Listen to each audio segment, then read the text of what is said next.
Hey guys, so I'm not having much luck with my Facebook Live tonight. There seems to be potentially something wrong with my camera. If that problem persists, then I'll maybe need to do this one tomorrow. But I wanted to take the opportunity to just crack on and see if I can share with you video 5 of my series of short videos that are tips on how I thrive with MS and don't just survive. Because what is life if we're just existing? We're not put on this planet simply to exist. We're put here to absolutely thrive, find joy in every day, love each other, and completely shine from within. And when you have MS or any form of illness, sometimes that can be a bit tough. Days become difficult. Physical symptoms get in the way, and it can be really hard to find your way forward. So I've spent quite a few years now balancing, rebalancing, trying and testing loads of different things that have helped me, and I absolutely, hand on heart, can say that my life is incredible. I'm fit, well, healthy, drug-free. Yes, I need to balance my life. Yes, I need to consider what I'm doing, but overall, life is pretty good. So hopefully you'll find a spark of inspiration in these videos that will maybe help you to do some research of your own, adopt something that works for you, or please share, because I'm learning every single day and I want to learn more every single day. So if there are some things that work for you, please feel very welcome to PM me, put a comment below so that everybody can have access to them and learn from them as well, and share, because we can create magic when we share with each other. So what's today about? Language. Have I always considered language? Did I used to care about it? No. I never really thought about the impact that it could have on your mindset and your life. Excuse me for 1 second. I did not stop the alarm on my phone for my dinner that's cooking at the moment. So I always promised that this would be real life. And there you go, it is. So have I always considered language and what I've been doing? Absolutely not. But when I first got sick and I started looking for people online, I'm sure you guys are kind of familiar with that feeling. You start manically searching for something that can help you, somebody that can help you.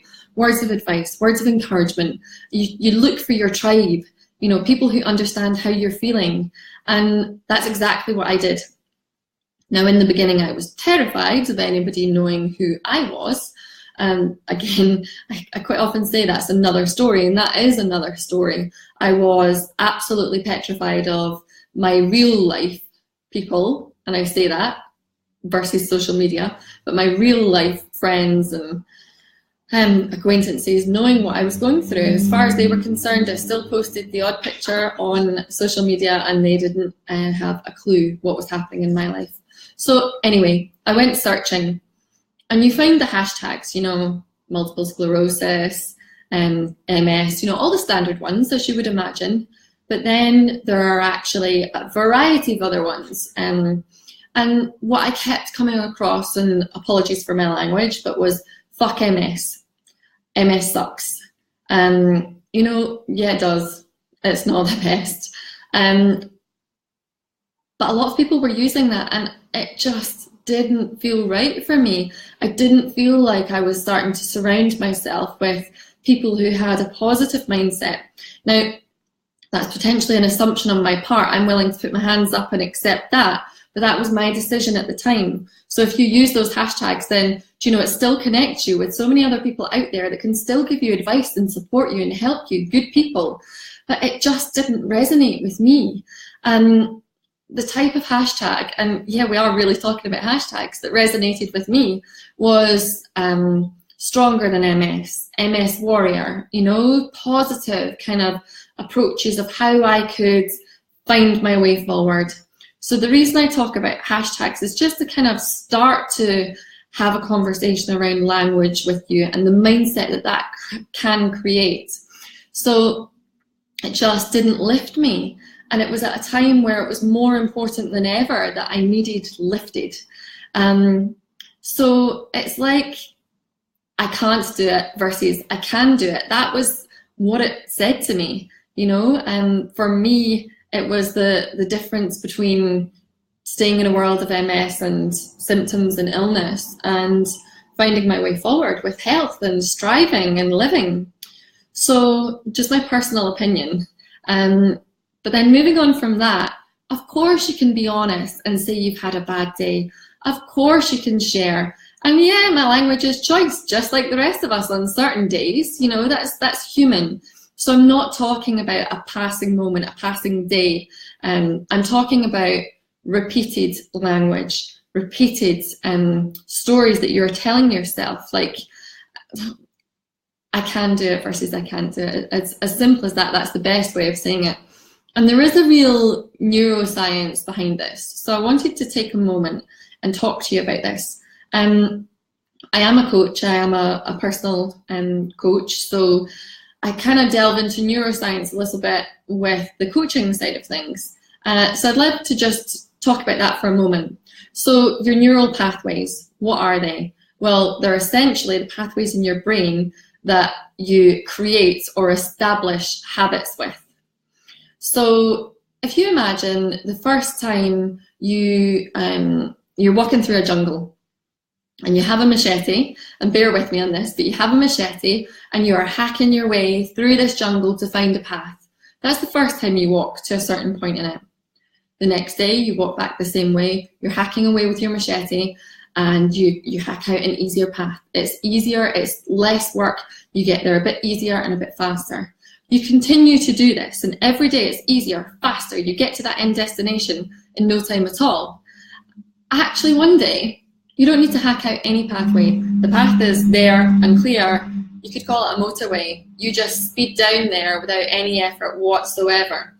That's what a neural pathway is. So you know when you drive maybe a specific route to work or to one of your family or friends' houses, and you go the same way all the time, even though there's an alternative route for you to go.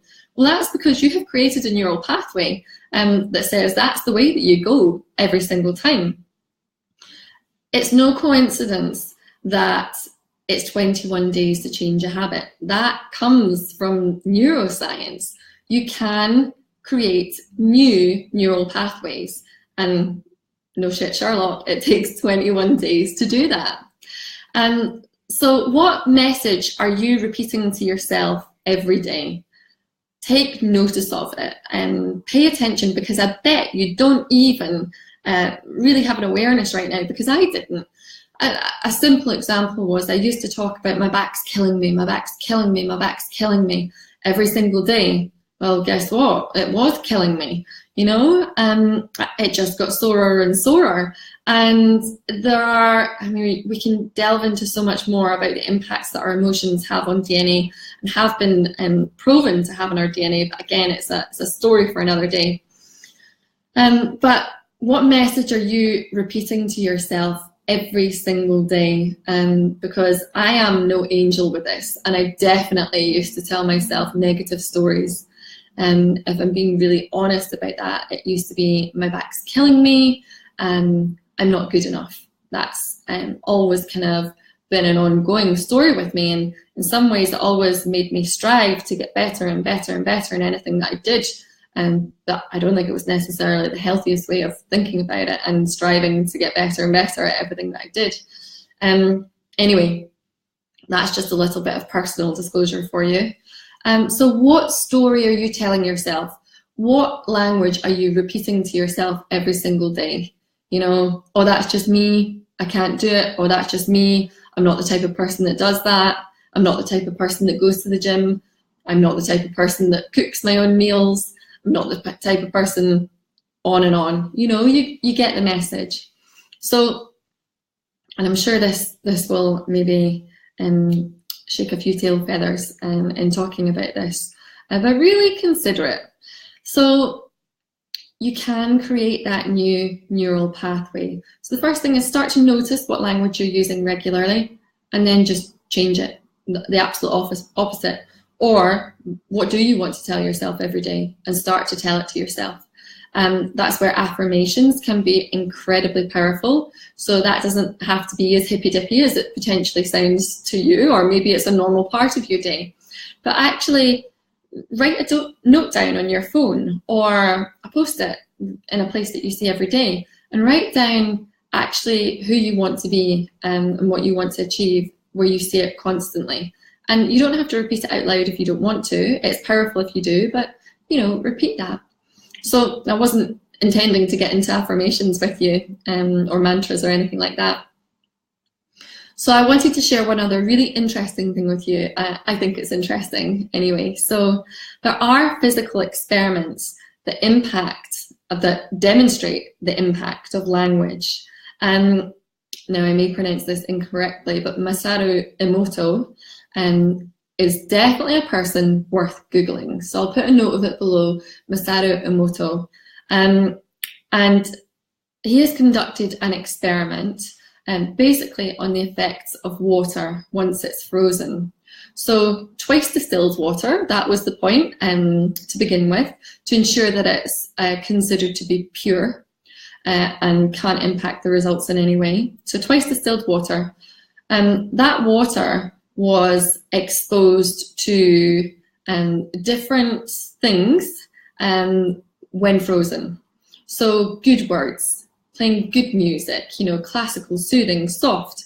And I'm not telling you what type of music you should listen to, but this is just the basis of the experiment. So positive language, I love you, and you are good enough, all these types of things. And actually, when that water was frozen, it resulted in beautiful crystals. So then it was exposed to negative language, harsher sounding music, and you've guessed it, the result was sludge, cloudy. It wasn't pure looking in any way. It was sludgy, cloudy, frozen water. So I won't talk any further about that, but I think that's incredible. That's the impact, the physical impact that language can have. So think about the impact that your language is having on you, your mind, body, mindset, willpower, everything today, and maybe consider changing it.